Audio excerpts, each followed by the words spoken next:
Man, what is happening, my YouTube family? Of course, it is your boy B New. I'm coming at you on this Sunday. And first and foremost, as always, want to send out positive vibrations and blessings to anybody who could be listening. Now, with all that being said, before I jump into what rocked the NBA world on yesterday with the trade of Luka Dončić for Anthony Davis from the Los Angeles Lakers to the Dallas Mavericks. First, I want to say, hey, this brought me back out of retirement, y'all, because just in case you haven't noticed, I haven't did a show in a mighty long time. And I won't say it's just because I retired. It's just because your boy has been very, very busy. I had a lot on my plate as of late, and I just really haven't found the time to have any reactions daily. So I do apologize for that. But with this new trade, hey, it's going to be interesting. I'm going to see if I can start back making time. Maybe, hey, if I can get 50 comments, maybe 50 comments on this video, or even 50 likes, maybe just that, then maybe I come back and start coming back and doing my daily show. But anyway, my thoughts on this trade, it's a lot of thoughts going through my mind.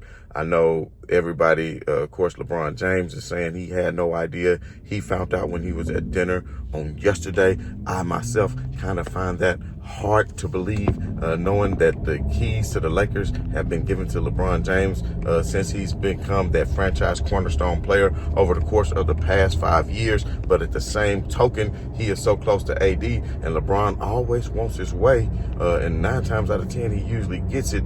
I don't know if LeBron would have necessarily approved this trade just because of not just his relationship with Anthony Davis, but what he knows AD brings to the table as far as defensive prowess. And you do need defense to win championships. And I will say this, the Lakers have been looking good with the addition of Dorian Finney-Smith, has been playing quite well. And then even last night at MSG, when LeBron James did his thing, and they actually beat a team without having AD against one of the better centers in the league, and that of Karl-Anthony Towns. But Karl-Anthony Towns, as we all know, is not one of those centers who is a bruising center who likes to play inside. He's more so of a finesse center. So I won't necessarily say this. I will say, in a series, Kyrie Irving and Anthony Davis look to be a formidable opponent just because of what Kyrie is capable of doing and what Anthony Davis just really brings to the table when it comes to defense. Now, I will say this. I don't think that the Lakers are necessarily done. I don't think that the Lakers are necessarily done because at this point, what center do the Lakers have? The Lakers only have Jackson Hayes and Christian Wood. They did get keeper, I can't even say his name. Y'all know who I'm talking about, from Dallas. He hasn't played that many minutes. He did lead the league in games a couple of years ago with 77 games, which I found to be interesting that was the most games played by anyone in the league that particular year. But at the end of the day, he's more of a finesse person too. Like, he likes to shoot three. He can play some decent defense, but I would like to see the Lakers still go out and secure some sort of center. And it doesn't have to be a Valanciunas, it doesn't have, at this point, I would even take a Mo Bamba, anybody with just a bigger body that you can plug in. Now, of course, they're not going to do what AD is going to do on the defensive end, but as far as on the offensive end, I know everybody is saying, well, this is a trade for the Lakers. This is a trade for their future, which I agree because Luka is that type guy. He's only 25 going on 26. Anthony Davis will be 32 here in another month or so. So you're talking about a 7-footer that's 32. Who's been injury prone. How many more years does he really have in him? But I will say this, Anthony Davis has looked the best this year, and he's looked in a long time. And I was really confident in the Lakers with the moves they were making with Vando coming back. I just hate that Vando hadn't been there, but I think with Vando coming back with all the defensive prowess that he brings to the table, he can kind of make up for some of that of what AD does, but not nearly like the rim protection piece. But as far as the loose ball piece, the stealing, the filling the gaps piece, just being feisty, coming up with loose balls, I think Vando can help a lot with that. But if you're talking about you're depending on Jackson Hayes to be your starting center, that's just simply not going to work because Jackson Hayes doesn't have the size, and he's not a stretch 5. He cannot shoot the 3. I know they wanted him to start trying, but he has not been able to do so. And, I know Christian Wood is still on the roster. Potentially he could come back, but he's not that guy. He's not a defensive center. He can't sit up here and protect the rim. Nobody can do what AD did. Technically, to me, AD is the best center in the league. Barring Joel Embiid. Joel Embiid, has more of an offensive game, but AD seemed like he stretched out his game better. He's been hitting threes this year. AD been doing pretty good. So I'm just really, it's just a shock to me, after I watched the game last night, and, the Lakers did their thing, LeBron did his thing, and I was thinking, man, they really went on the road and went into Madison Square Garden and beat a Knicks team that was really hot, and they did it without AD. Now, just imagine when AD gets back, and I know they were saying, well, how did you stop Brunson? How did you stop Karl Anthony Towns? And LeBron said, we did it by committee. No one person can do what Anthony Davis does, but at the end of the day, I'm here to tell you that, everybody said this trade is for the Lakers' future, which I would agree it is, but nobody's really commenting on what LeBron James and Luka Dončić can do together. And me, myself, personally, I think it's a dangerous duo because if you look at it, LeBron James played well with the Dwayne Wade, both of them who had very, very well offensive players, more offensive-minded players. Kyrie, offensive-minded player. Point guard, LeBron played well with him. LeBron went to 3 championships with him, winning one of those championships against the Golden State Warriors, as we all know, the 73-9 Golden State Warriors. So, LeBron and Luka Dončić together, LeBron's still capable of drawing double teams. I mean, when he has the ball, all eyes are on him because of what he can do as far as him getting people open, getting them shots, good, easy baskets as he did last night with the triple-double, I think with 12 assists. Then Luka Dončić, at the same token, what is he, like 28, 8 and 8 right now? So being able to do the same thing. I do hate that the Lakers gave up Max Christie. Max Christie, man, I've been begging for Max. They gave him the money over the offseason. He finally got a chance to step into his role, so he's been playing a whole lot better.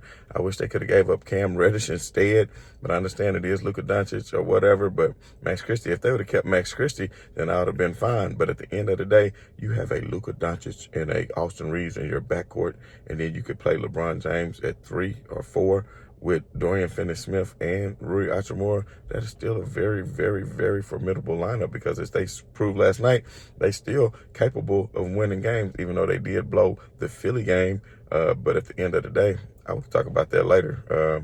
If I was doing shows, I had a good breakdown of that, but that's not for this show. But like I said, give me 50 comments, give me 50 likes. Maybe your boy come back out of retirement, man. It's just that, I had so much going on. I've been doing a lot of traveling abroad, just had so much going on with the family.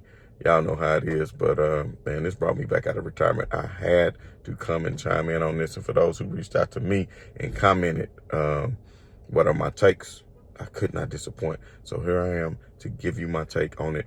And people say, well, who won the trade? Who won the trade? Everybody says, of course, the Dallas Mavericks won the trade.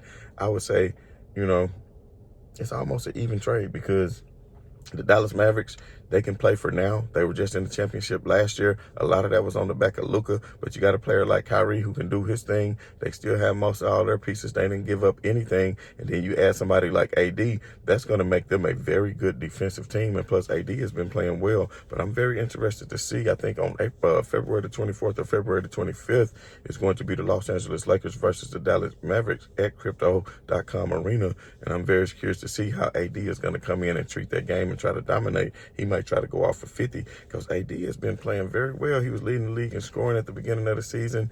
He hasn't been as injury prone. I just hate that the Lakers, last year, their Achilles heel was the Denver Nuggets, and the year before that was the Denver Nuggets because if it wasn't for the Denver Nuggets, the Lakers could have added shooters, but Rob Pelinka never did. The Lakers just were missing that KCP type player that was putting them over the edge. They didn't have Vando in either of those series to help them out in order to put the clamps down on a player like a Jamal Murray, and to help out against a player like Jokic. But it is what it is. Anthony Davis now gone. I know he's probably upset. He pretty sure maybe thought one day that his jersey would hang in the Raptors as one of the Lakers' all-time great centers. Him and LeBron James did bring a championship to LA. Of course, a lot of people say it's a bubble ring, whatever, but it's still a championship, one of the hardest rings to win in a lot of people's eyes, and that's coming from the players. So, at the end of the day, it's mano a mano, whether fans are on it, fans still watching it on TV. Oh, it takes away the pressure. I don't want to hear it. It's your player against you right in front of you, and you both playing for all the glory. So at the end of the day, it is a championship in my eyes and in the NBA eyes, and it is hung in the Raptors. But let's just see, can LeBron James, playing the way he's playing, 40 years old and still doing what he's doing, even over the course of the past 10 games, imagine what he'll be able to do on the offensive side, because LeBron James has to carry so much load on the offensive side because of some of Anthony Davis consistency, that now LeBron James doesn't maybe have to carry as much as an offensive load because you have a Luka Dončić who is going to go out and get his points. And I think Luka is going to be able to get even more points because LeBron James is going to garner so much attention when he's on the offensive side of the floor. So, like I said, hit them comments. We can talk about this tomorrow, man. Maybe I just keep coming back depending on what my schedule will permit.